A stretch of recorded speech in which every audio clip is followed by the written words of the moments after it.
సిద్దిపేట జిల్లా జగదేవ్పూర్ మండలం ఇటిక్యాల గ్రామంలో గత 5 నెలల నుండి తాగునీరు రావడం లేదని గ్రామస్తులు రోడ్డుపై బైఠాయించారు. ఖాళీ బిందెలు రోడ్డుకు అడ్డంగా పెట్టి నిరసన వ్యక్తం చేశారు.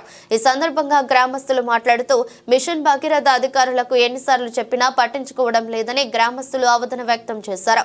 గ్రామ సెక్రటరీని అడిగితే గ్రామంలో నిధులు లేవని చెప్తున్నారని, ఇప్పటికైనా గ్రామంలో తాగునీటి సమస్యలను పరిష్కరించి సకాలంలో తాగునీరు అందించాలని అధికారులను వేడుకున్నారు. గవర్నమెంట్ కట్టించిన ట్యాంకులకు నీళ్ళు ఎక్కిస్తారు. అట్లెక్కియొద్దని మేము ధర్నా చేస్తున్నాం. మాకు నీళ్లు రాక 2 నెలలు అవుతుంది, నల్ల నీళ్ళు రాక. మేము ఎప్పుడు అన్నం వండుకోవాలి, ఏం పని చేసుకోవాలి, ఇంటికాడ ఉండి మాకు ఎట్లా బతాం? మేము ఎవరు లేరా? ఇటుకలు ఓట్లు వేసినప్పుడు అందరు వస్తారు, ఇప్పుడు ఒక పెద్ద మనిషి కానొస్తలేడు. మేము ఎటు పోవాలి నీళ్ళ కోసము?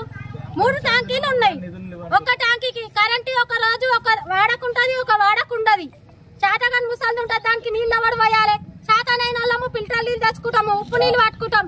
మేము తాగే నీళ్లు, మేము వాడుకునే నీళ్లు మీరు వచ్చి తాగురి.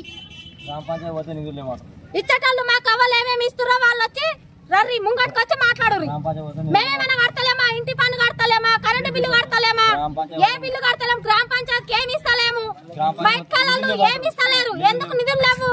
మేము కట్టేటి కడతానే ఉన్నాం కదా. ఏమైనా తక్కువ కడుతున్నామా? తక్కువ కడితే వచ్చి తీసుకోరు మా దగ్గర. మాకు కరెక్ట్ నీళ్ళు ఇచ్చబెట్టురి. టైము మేము ఎప్పుడు అన్నం వండుకోవాలి. 500 కూడా లేకపోతే పొద్దున్న నుంచి ధర్నా చేస్తున్నాం. వచ్చి రమ్మను. మేము ఇప్పుడు మనిషికి 1000 రూపాయలు వేస్తాం గ్రామ పంచాయతీకి.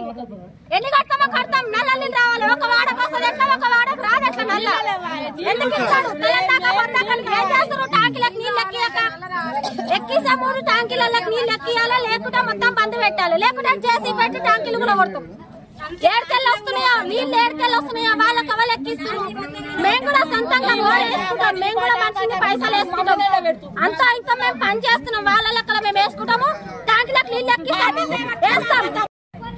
మా విలేజ్ ఇటుక్యాల గత 5 నెలల నుంచి మాకు నీటి సమస్య చాలా ఉంది. ఇక్కడ ఇంతకుముందు కూడా ఈ 5 నెలలు కాకుండా గత 5 సంవత్సరాల నుంచి 10 సంవత్సరాల నుంచి అయినా కూడా మా ఇటుక్యాల విలేజ్లో మాత్రం పక్కాగా నీళ్ళ సమస్య ఉంది. మళ్ళీ ఒకటి, సొంతంగా కొంతమంది బోర్లు వేసుకుంటున్నారు. ఆ బోర్లు వేసుకున్న వాళ్ళు కూడా మన విలేజ్లో కదా, మన ఊరు మన ఒక్క కుటుంబం లెక్కలు ఉంటున్నాం కాబట్టి వాళ్ళ బోర్లు వేసుకున్న వాళ్ళు కూడా వాటర్ ఇవ్వాల్సిందిగా వాళ్ళని కోరుతున్నాను. మళ్ళీ అదే రకంగా మన ఏమంటారు, ఇంటి పన్ను కానీ నల్ల విలువ 2 తీసుకుంటున్నారు. గ్రామ పంచాయతీ ₹1 లేదంటున్నారు. మేడం దగ్గరికి ఆల్రెడీ వెళ్ళారంట. వెళ్ళిన తర్వాతకి నా గ్రామ పంచాయతీలో ఏం డబ్బులు లేనప్పుడు నేను ఏ రకంగా తీసుకురావాలంటే, మీరు ఏ రకంగా తీసుకొస్తారో ఏం చేస్తారో తెలియదు కానీ మొత్తంలో ఇటుక్యాల విలేజ్లో నీళ్ళ సమస్య మాత్రం తీర్చాల్సిందిగా అనుకుంటున్నాం. ఇప్పుడు మా ఎమ్మెల్యే కూడా, గజ్వేల్ కాన్స్టిట్యున్సీ ఎమ్మెల్యే కూడా కేసీఆర్, ఆయన దగ్గరికి పోదామంటే అక్కడ పర్మిషన్ ఇస్తలేరు. ఆయన బయటకు కూడా వస్తలేరు. మరి ఆయనతో మాకు మేము గెలిపించుకొని లాభం ఏమిటి? ఆయన నన్ను ఒక్కసారి మీ మీడియా ద్వారా నేను తెలియజేసేది ఏంటంటే, ఈ కేసీఆర్ వరకు చేరి, మా ఎమ్మెల్యే ఎవరు కేసీఆర్ కదా, ఆయన వరకు చేర్పించి మా ఇటుక్యాలకు నీళ్ళ ప్రాబ్లం సమస్య తీర్చాలని మీ ప్రెస్ ద్వారా మేము కోరుకుంటున్నాం.